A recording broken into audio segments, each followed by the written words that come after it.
Bueno, muchas gracias por la invitación. Feliz de estar en esta instancia digital, de estar compartiendo estas ideas. Yo soy, bueno, como me presentaba Ítalo, directora del Observatorio de Consumo, Cultura y Sociedad de la Facultad de Comunicaciones de la Universidad Católica.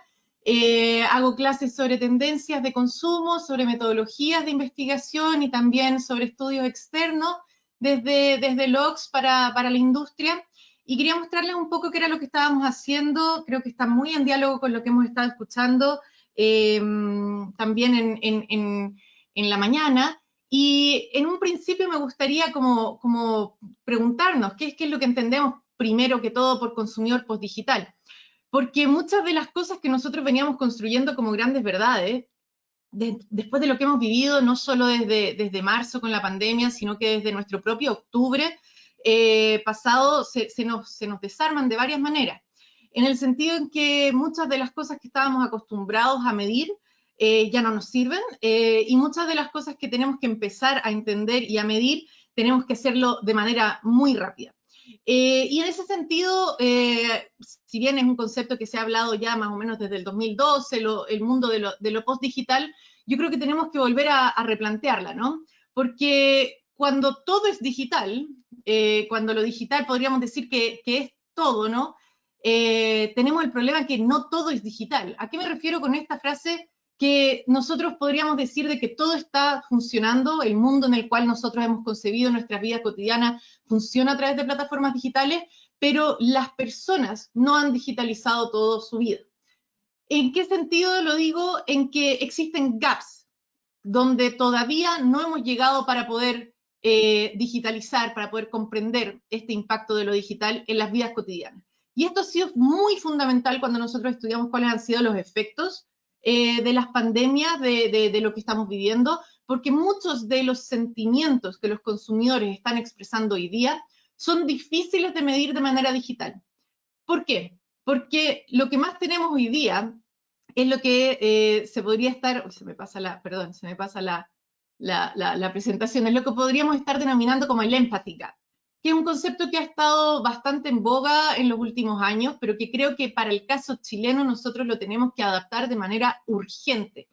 La brecha de empatía, la brecha que nos separa de entender cómo los otros miran el mundo, cómo los otros están observando lo que están viviendo. Puede ser que estén utilizando los mismos instrumentos, puede ser que estén comprando con los mismos clips, puede ser que estemos todos utilizando las mismas plataformas, pero ¿qué es lo que diferencia cómo yo uso TikTok a cómo un chiquillo de 15 años utiliza TikTok? O cómo a un abuelito de 75 años está usando TikTok hoy día en la pandemia. Son los nuevos usuarios de TikTok y que, como ejemplo, para agarrar lo que decía Francisco, es urgente revisar. ¿Por qué? Porque creo que es justamente acá donde nosotros hemos estado trabajando en el Empathy Gap. Hay varios estudios internacionales, tanto de sectores más académicos como de sectores más consultivos, que estamos trabajando en esta brecha de empatía y porque realmente creo que es urgente, pero no solo urgente por los estallidos y rupturas que hemos vivido en nuestro país, sino que porque es rentable, porque es desde aquí, desde donde se puede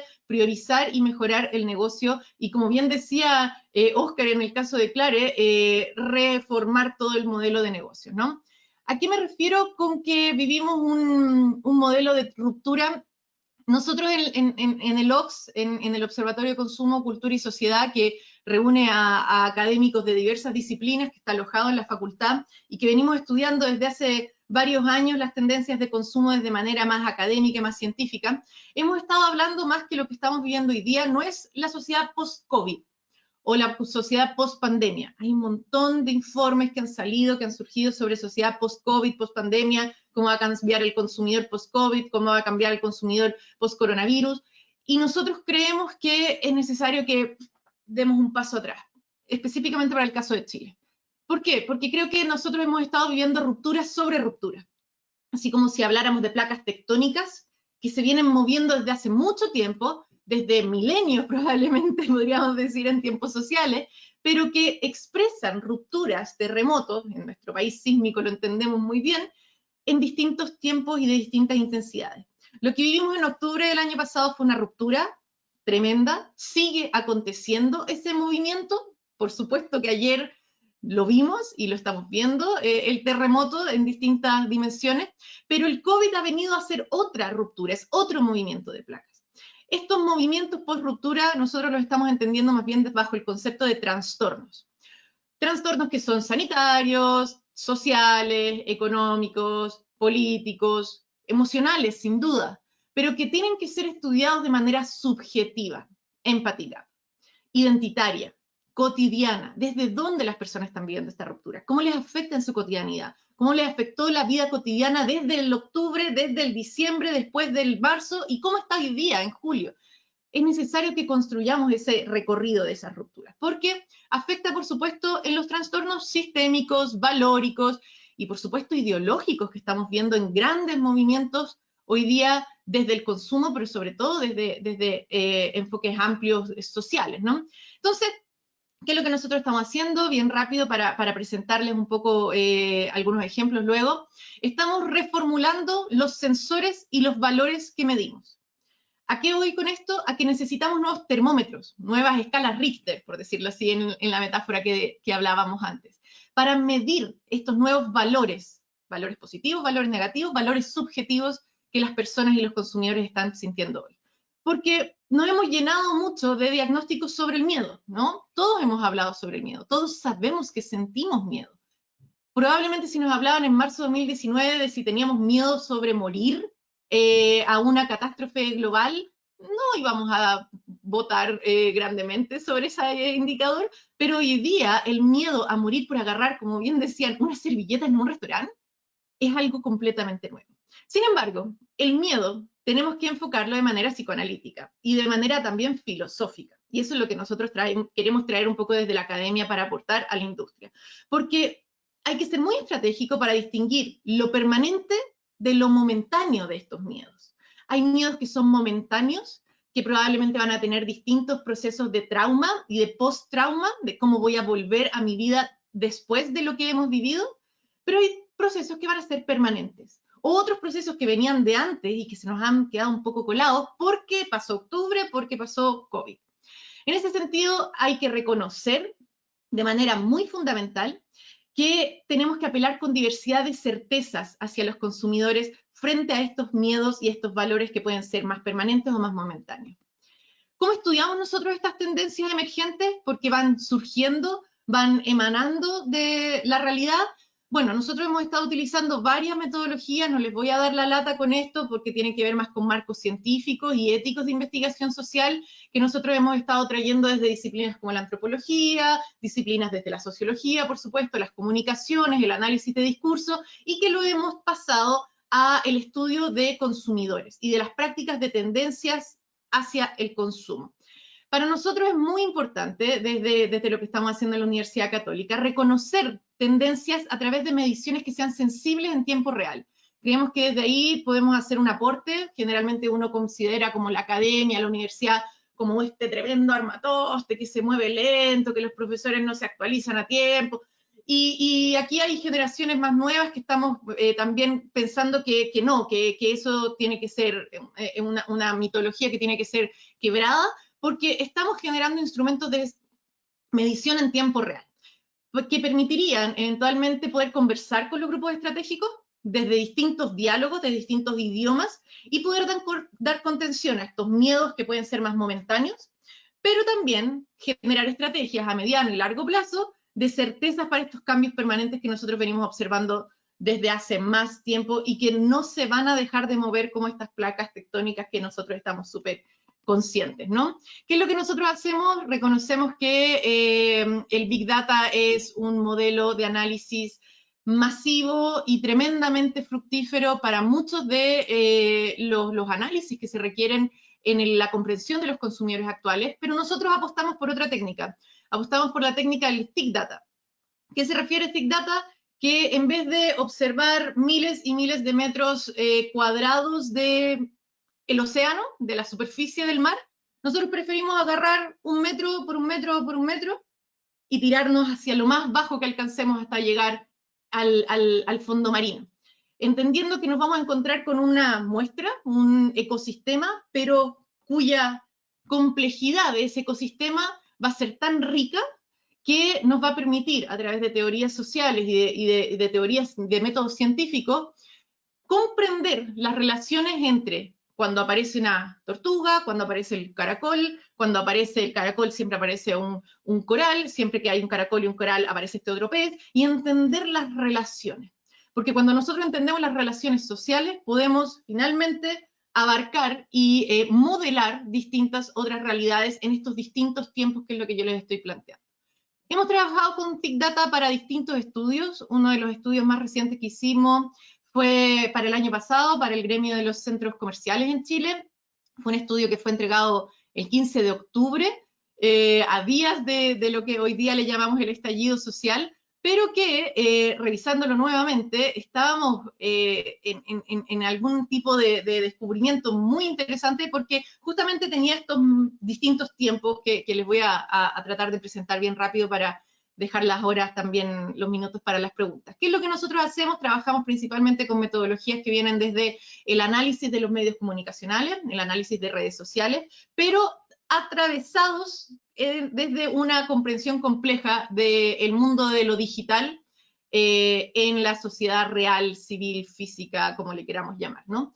Es decir, que estudiamos lo que la gente dice en redes sociales, hace, comparte, pero lo comparamos, lo geolocalizamos, lo trasladamos, lo destrabamos también desde la realidad social y territorial local desde donde se vive.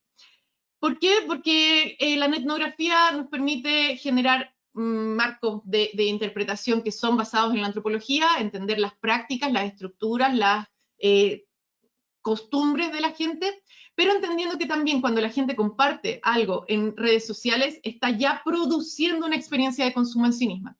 Y esa experiencia de consumo puede ser analizada, categorizada y extraída, si es compartida de manera pública y anonimizada previamente desde las reglas éticas que nosotros trabajamos en la universidad, puede ser analizada de manera de generar un mapa de tendencias de lo que está pasando en la cabeza de las personas en tiempo real. ¿Qué fue lo que nosotros hicimos? Para contarles bien rápido un ejemplo de experiencia de lo que nosotros estamos haciendo con Big Data, analizamos más de 10.000 posts de redes sociales que habían sido compartidos, tagueando, georreferenciando, hashtagueando, respondiendo a cuentas de centros comerciales en Chile, desde Arica a Punta Arenas, con georreferencia, y empezamos a analizar una cantidad enorme, anonimizada por supuesto, de información tanto visual como metalingüística, emoticones, colores, filtros, videos, fotos, mensajes, en fin, como también discursiva en cuanto a lo que decían los mensajes. Es de verdad meterse al fondo marino, encontrar un montón de cosas que nos sorprenden, que decimos, wow, esto no lo hubiésemos esperado encontrar. La etnografía trabaja así, de hecho lo que busca es llegar a un punto de saturación, que tú veas tanta cosa que ya nada te sorprende, y cuando ya nada te sorprende, porque ya viste de todo en redes sociales, empiezas a categorizar y empiezas a aplicar las teorías, empiezas a discutir y empiezas a hacer otros tipos de informes. Y lo que nosotros generamos son, por supuesto, también estudios que son cuantitativos, pero que nos ligamos sobre todo a los análisis de lo cualitativo. Y a mí me parece súper interesante traerles una de los resultados de estos estudios, porque si bien fueron sacados como una fotografía en octubre del 2019, siguen estando presentes hoy, sobre todo cuando la gente no puede salir de sus casas, o la mayor parte no puede salir a comprar a donde estaba acostumbrado a comprar. Y esto es como impacta, por supuesto, al mundo de lo digital y al mundo del espacio físico, del retail, del comercio y del consumidor en sí mismo. Lo que nosotros vimos es que la gente tiene distintas conductas en redes sociales que no tienen solamente que ver con la naturaleza de la plataforma, sino que tienen que ver con las maneras como las personas se conectan desde los sentimientos hacia ciertas plataformas.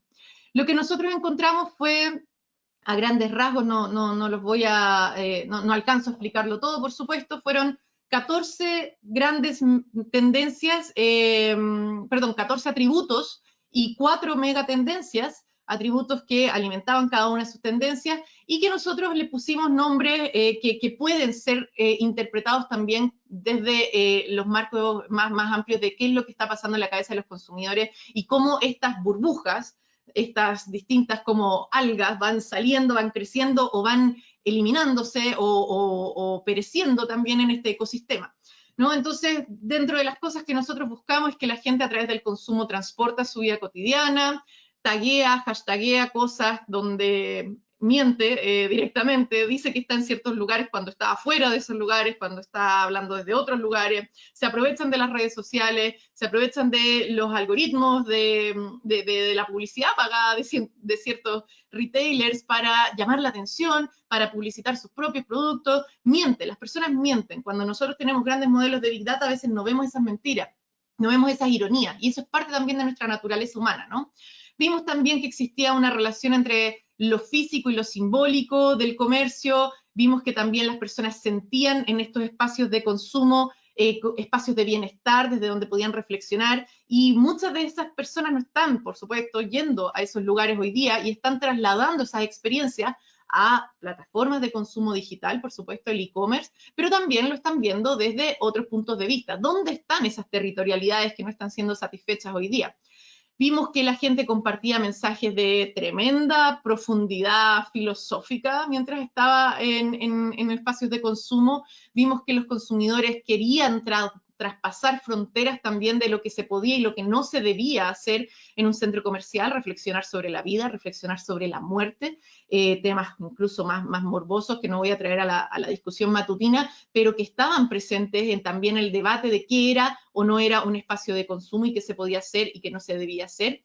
Y por supuesto encontramos esta presencia súper fuerte del consumo como una arena política, como un espacio desde donde podía, en términos más académicos, reinterpretarse un canal ciudadano y una agencia ciudadana. Agencia quiere decir que es un espacio donde yo puedo hacer, donde pido cambios. Y por supuesto que esto nosotros lo vimos en las protestas que hubo en los malls a fines del año pasado, y lo vimos de nuevo en marzo cuando se organizaban los trabajadores para que se cerraran los centros comerciales, y lo estamos viendo de nuevo hoy cuando la apertura de un centro comercial es vista como una decisión ideológica y política. Esta es la nueva arena del canal ciudadano desde el consumidor. Ningún tipo de consumo deja de participar en esta arena política que ha inundado de alguna manera todas las opciones de compra y de uso. Es importante que nosotros entendamos que muchas de estas tendencias pueden desaparecer como pueden exacerbarse. Entonces son mediciones que tenemos que tener en tiempo real y a lo largo del tiempo, ¿no? Para ir más terminando, por supuesto nosotros hemos estado haciendo este estudio y lo continuamos haciendo dentro de nuestro laboratorio de etnografía del consumo, porque hemos entendido que si bien el escenario cambió completamente, las personas no. Las personas seguimos siendo las mismas. Nuestros deseos, nuestras aspiraciones, nuestras ganas de ser felices, nuestras ganas de expresar lo que sentimos a través del consumo, siguen estando ahí. Solo hay que volver a encontrarlas o entender cómo se están expresando en el nuevo escenario del COVID-19. Algunas ideas al cierre es que, por supuesto, la relación entre comercio y consumo post-COVID va a ser radicalmente distinta, la relación que tenemos con los espacios, la relación que tenemos con los miedos de estar con otros en el mismo espacio va a ser fundamental de comprender. Y ahí es donde vuelvo a la idea del principio y que también Yerko fue tan insistente, empatía, empatía, empatía. No podemos pensar desde arriba qué es lo que está sintiendo la gente o cómo yo me sentiría en el mismo lugar si yo estuviera en los pies, en los zapatos de esas personas. No nos sirve más. Tenemos que cambiar de anteojos, tenemos que ver, preguntar, observar metodológicamente qué es lo que de verdad sienten esas personas. Ya no podemos hablar en base a los otros y el ejercicio de empatía va a ser fundamental tanto para lo que nosotros trabajamos en cuanto a formación, pedagogía sobre la empatía, como también lo que nosotros estamos estudiando en estos servicios más hacia la industria. Porque por supuesto que el e-commerce se convirtió en un nuevo escenario de aceleración. Yo no hablaría tanto de revolución del e-commerce, el e-commerce venía desde hace mucho más tiempo preparándose para esto, pero sin duda el mundo de la pandemia ha acelerado la idea de que es a través de la distancia medida, controlada, que podemos permitirnos estar juntos. Entonces las redes que nos unen en estas esferas de individualidad van a ser fundamentales. Y ahí es donde entran unas nuevas definiciones de consumo que en los 2 minutos que me quedan quisiera como comentarles, ¿no? Porque sin duda, por un lado tenemos esta aceleración del e-commerce, pero también tenemos un creciente y tremendamente relevante crecimiento de la informalidad del comercio. Y esto no solo estoy hablando de los vendedores ambulantes que han aparecido exponencialmente en las calles de Chile, sino también de todos esos comercios informales que se están dando hoy día desde las plataformas digitales. La venta de pan de masa madre por Instagram, la venta de otros tipos de productos a través de WhatsApp, las nuevas comunidades de consumo que se están dando adentro de los edificios, gente que empieza a cocinar postres y se los vende a los vecinos. Son nuevas economías que si bien son emergentes, son interesantes desde los puntos de vista de lo colaborativo, son informales, no pagan al fisco, no ocupan las cadenas y las maneras como nosotros estamos entendiendo el e-commerce. Y por supuesto está esta idea del miedo, ¿no? ¿Qué va a pasar cuando salga? ¿Qué va a pasar cuando pueda volver a salir? ¿Voy a poder volver a salir? ¿Voy a estar preparado psicológicamente? ¿Va a estar preparada la economía para que yo pueda volver a salir? Y ahí vuelvo a recordar para ir cerrando la idea de lo que nos apareció en esta análisis de tendencias para la Cámara de Centros Comerciales, que tenía que ver con que la gente entendía los espacios de consumo, y esto ya tanto desde los espacios virtuales de consumo como los espacios físicos de consumo, como espacios de bienestar, como espacios donde no solo sentir coolness o wow o alegría, sino que simplemente ser respetado dignamente. Y vuelvo a traer grandes de las palabras que fueron muy resonantes desde el octubre pasado, ¿no? Ser dignificado y estar bien, el bienestar, el well-being también, ¿no?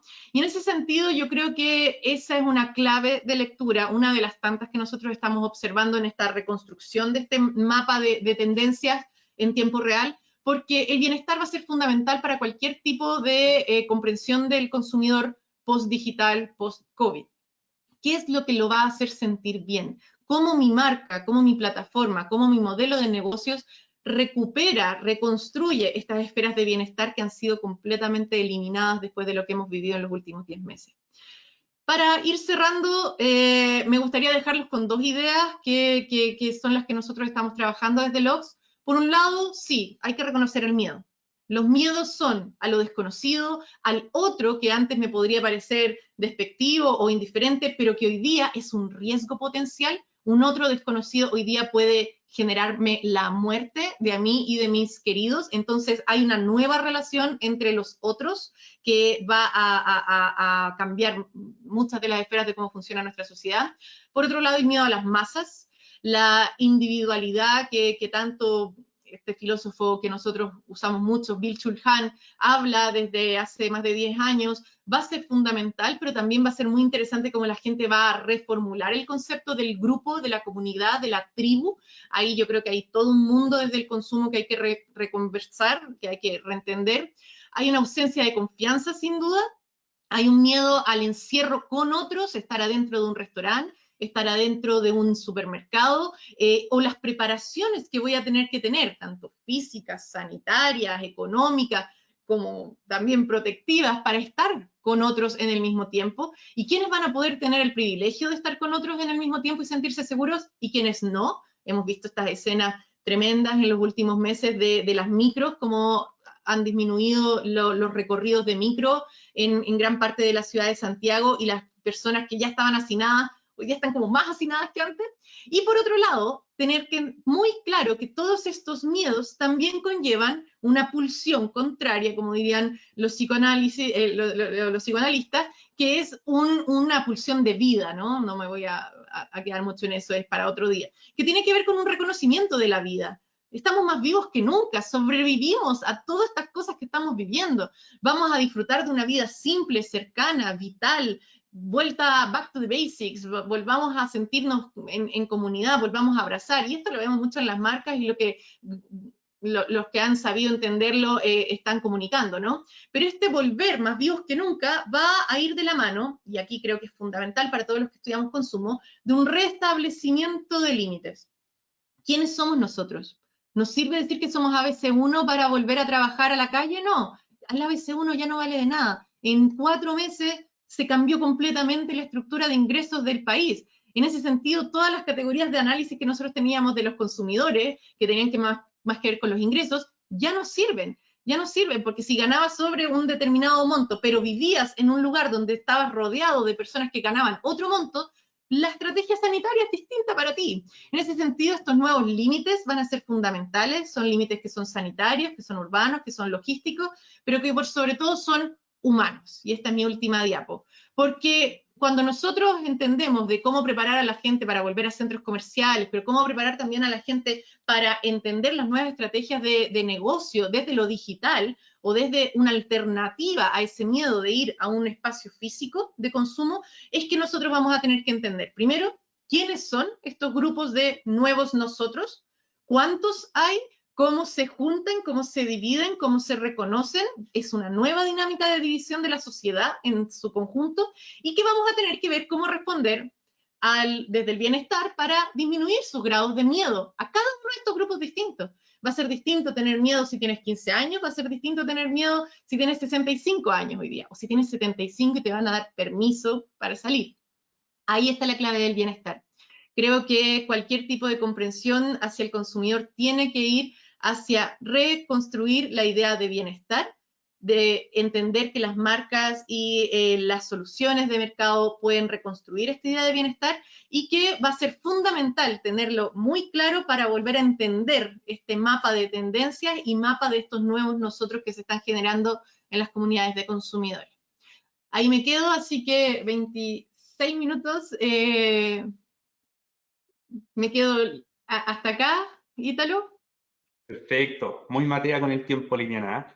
Oye, me encantó tu postura inicial de que digamos que se tiene la idea de que los académicos están desactualizados. Dijiste mentira, aquí vengo yo a demostrarles lo contrario, así que no. Muy buena Estamos la también presentación, explicando. Liliana. Y de hecho es chistoso porque por el ítem, digamos, para hacer las preguntas, más que preguntas, también vienen muchas felicitaciones y ponen, está buenísima la presentación, Liliana, felicitaciones, muchas gracias. Así que para que Bueno, sepas, digamos.